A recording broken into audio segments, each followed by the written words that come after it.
next guest, he's a happy man. Happy as a clam to pay more in taxes. In fact, it is exactly what he wanted. After the fiscal deal was passed, his group, they're called the Patriotic Millionaires, they said, quote, "We did it." Here to take a victory lap is one of those patriotic millionaires. You've seen him before. His name is Eric Schoenberg. Eric, welcome back. Thank you. What are you smiling about? Well, you know, take a victory lap. I mean, it obviously is just a first step. I mean, we're going to pay more? Well, we continue to have significant fiscal problems. Hold on a second. The president said we're going to have a balanced approach in the future to spending cuts. In other words, we may cut some spending, but we're going to tax some more. You happy about that?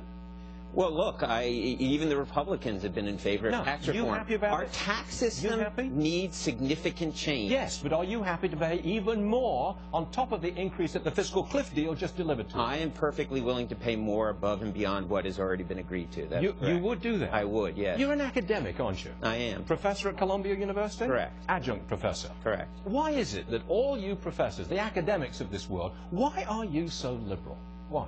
Well, I think part of it has to do with the fact that it's definitional what's liberal conservative. Given that often people think that, you know, attitudes towards taxation have an important component of the political spectrum, part of the reason is that academics do not rate themselves based on how much money they make. So they're in favor of... Oh, God, are you kidding me? That's true.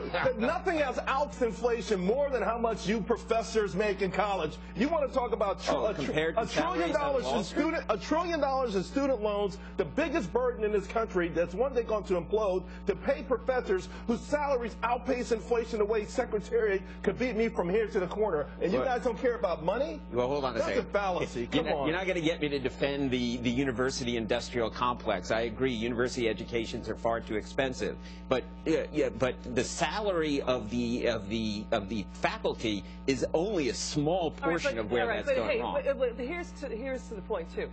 Isn't it fatally naive to think that the U.S. can let government spending go so out of control? You tax 100% of the millionaires hang on in this country. You only raise $600 billion, a fraction of the $16 trillion in the U.S. deficit. So there is no lockbox in Washington, D.C. for your tax revenues going into the system. And look, I am not disagreeing. I am in favor of reducing government spending. I think that is an important component of what needs to be done in order to get our fiscal shit in order. Why didn't President Obama reduce spending? He got the tax increase that you were cheering for. He tried to negotiate a grand bargain with Congress, but he found that the House of Representatives was completely unwilling to consider anything that involved $620 billion in tax increases, $15 billion in spending cuts. That's the deal that because there was an immediate issue. Again, I find it baffling that Republicans just voted against a bill that would cut taxes substantially relative to current law.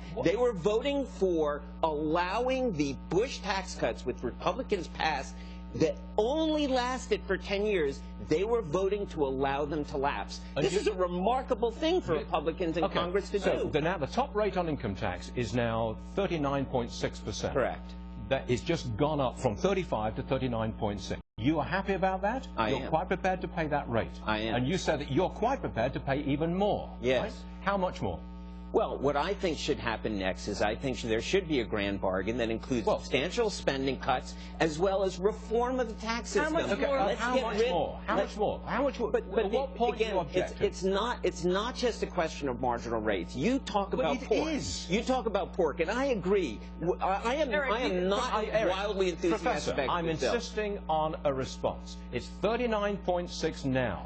What would you be happy it going to? But it's under any circumstances. 39.6% of what? The margin. What I'm saying is I agree with Republicans. Let's widen the base. Let's apply these rates to more of the income that people receive. To the middle class. Well, let's talk about what specific, where the deductions are taken. To the middle class, answer it. Well, when you say the middle class, you're saying broaden the base. How else do you broaden it? All I want, wait a minute, broaden the base of income. Look, I get deductions like everybody else. On an income of, $1 million a year, I get to deduct charitable nations. I get to deduct state and local taxes.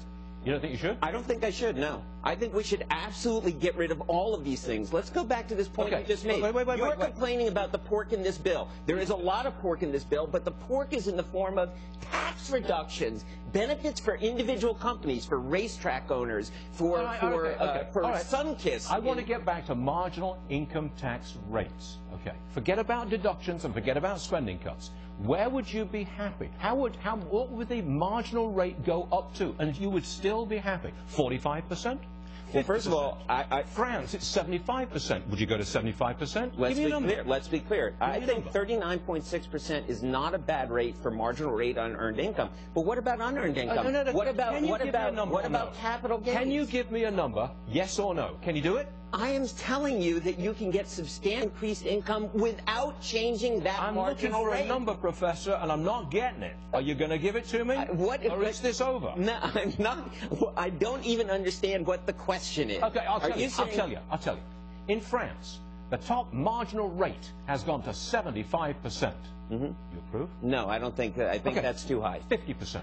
I think 50% is a perfectly reasonable number for a highest marginal rate. That's the top marginal. Wait. Okay, so then you've got 50% from the feds. Half your money goes to the federal treasury, right?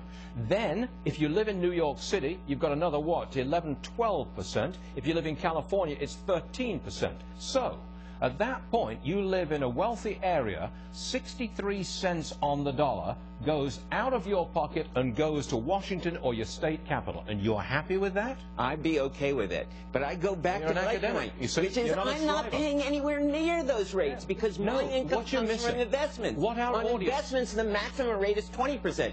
You think that's too high? You think 20% is too high? What our audience needs to know, your joy at paying more and more in taxes, is that I am a striver. I came here with nothing, and I've made it all myself. You inherited your wealth, did you not? I inherited some wealth. I made some of my own. That makes a huge difference, Professor. I think it does make a huge difference. And I think one of the good things about this bill also is that recognizing there is a big difference between somebody who's making $250,000 a year and somebody who makes $1 million a year. I think it's entirely appropriate that we have higher rates on much higher levels of income. Let's have when we're talking about 50%. How about on income over $5 million a year? Do you think these people are striving and suffering because they're not able to take more of that $5 million? I think this is America, not Europe. And did you bring your checkbook with you? If you think 50% is legit, why don't you take out your checkbook, write that check right now, because our government clearly needs it. Will you do it? I do not believe taxation is a voluntary process. The whole point is for us you're going to force me into it. Eric Schoenberg, a professor, Columbia University.